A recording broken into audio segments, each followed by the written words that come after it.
Welcome to This Explainer. Today, we're going to unpack a profound ancient Buddhist text to explore the extreme lengths one bodhisattva goes to in order to achieve ultimate focus and wisdom. We're looking at the epic journey of Sadaprapridita, a figure whose very name practically translates to his defining emotional state early on in our story. His journey is an absolute masterclass in dedication, breaking through distractions, and ultimately understanding the true nature of reality. So let's break down this incredible narrative, step by step. All right, let's dive right into this captivating story with our protagonist, Sadaprarudita Bodhisattva. He is completely paralyzed by a single thought. How could I not ask? Where should I go? How far is it? From whom will I hear the Prajna Paramita? You see, he's weeping in absolute despair because he received this divine calling from a voice in the sky telling him to seek Prajna Paramita, which means ultimate wisdom. But in his overwhelming joy and awe, he literally forgot to ask for the directions. The commentary explains that just like a person can lose their memory from extreme sorrow, they can also lose it from extreme, overwhelming joy. So left entirely without a compass, he just freezes in place, totally consumed by this single burning question. Section 1. Sadaprarudita's Dharma Quest. To really grasp the sheer magnitude of his devotion to finding this ultimate wisdom, we have to look at his extreme, single-minded dedication. He stands there crying in the exact same spot for 7 days and nights without a single distracting thought. He doesn't think about his fatigue. He completely ignores severe hunger, thirst, the freezing cold, and the blazing heat. He simply resolves that he will not rise until he hears where to find this wisdom. And actually, the text notes a really fascinating psychological point here. If he had stood there for only 2 or 3 days, his desire might not have been deep enough. But if he went past 7 days, his intense sorrow might have actually damaged his mind and hindered his ability to pursue the path.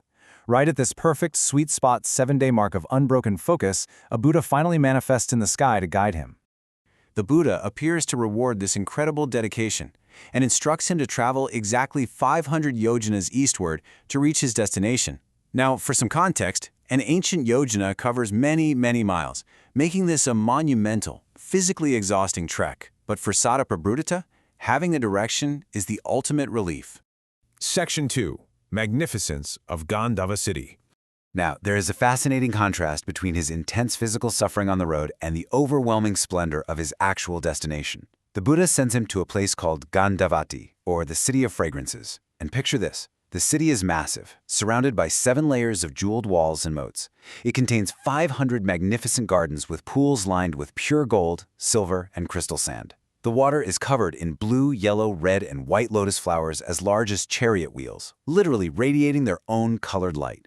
And overhead, jeweled nets with golden bells blow in the wind, creating a harmony that sounds like a masterfully played 5-piece orchestra. The text makes it very clear that this isn't just some fantasy location.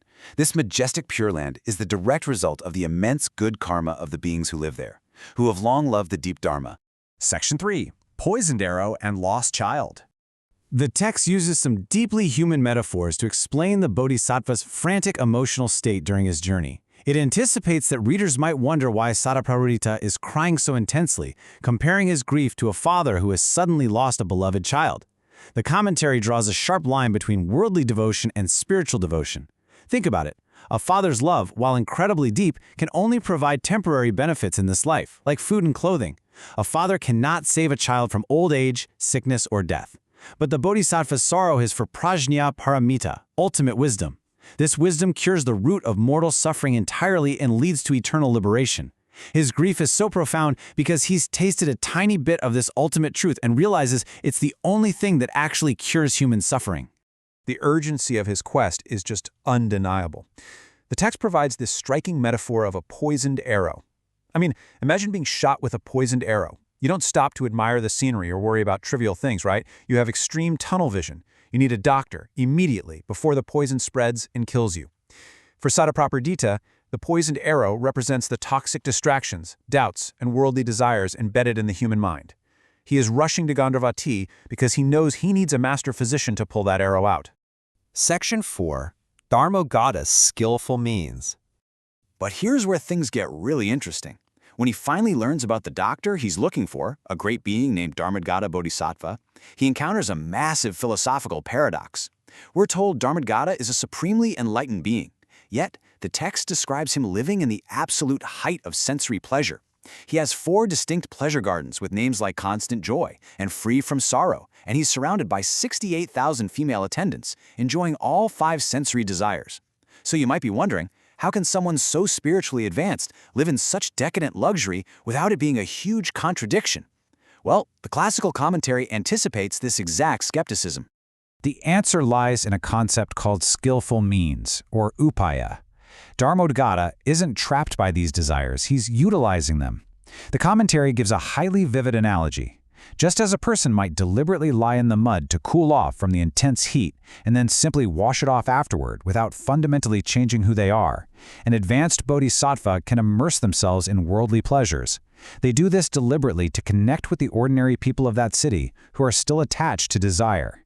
Because if he lived as an untouchable ascetic, the people just wouldn't relate to him. By living among them, he guides them.